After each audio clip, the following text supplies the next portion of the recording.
Hey guys, I'm Joey here. I have a quick editing tip for you. It's something that I think helps for invisible style editing, and let's just say it's called editing to the eyes. Editing to the eyes, what does that even mean? As Kevin would probably say, that's really obvious, but it's important that someone says it anyway. Young Money has talked about following the action for camera movement and fight choreography. Follow the action. If the subject is moving, you're moving. If the subject stops, you stop. That's all editing to the eyes is following the action, following the perspective of a character. You're focused on what they're looking at, you show them, you cut when they see it, you cut back, and you edit to what he sees. When you start to do that, your edits start to feel invisible, and that's the ultimate goal as an editor, is to go unnoticed. You don't want to make cuts that are distracting because it takes the audience out of the film.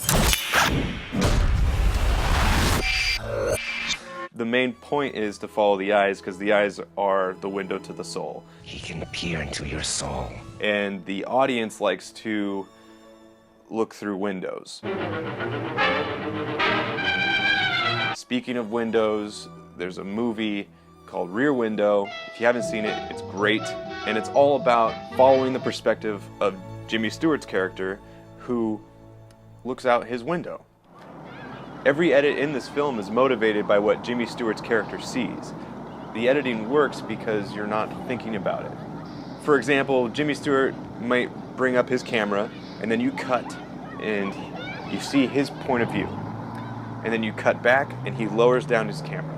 And that makes sense. That works perfectly. It would be weird if you cut from Jimmy Stewart looking through his camera to him looking away when you've already established a sort of rhythm there. So this can seem really obvious, but again, I can't stress how important every frame of this is, because the eyes tend to shift and move around a lot, and every frame matters. So if you cut when the eyes drift up or off or blink or something like that, it can be really distracting for the audience. So you want to be very aware of like where the eye is focused and then edit to that. So there's an example here in season 3 of VGHS. We have this cutaway of Josh looking up at the front of the classroom, and let's just watch this version here.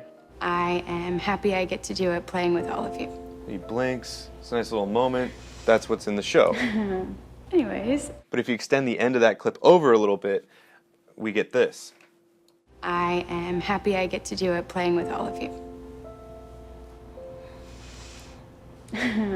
Anyways.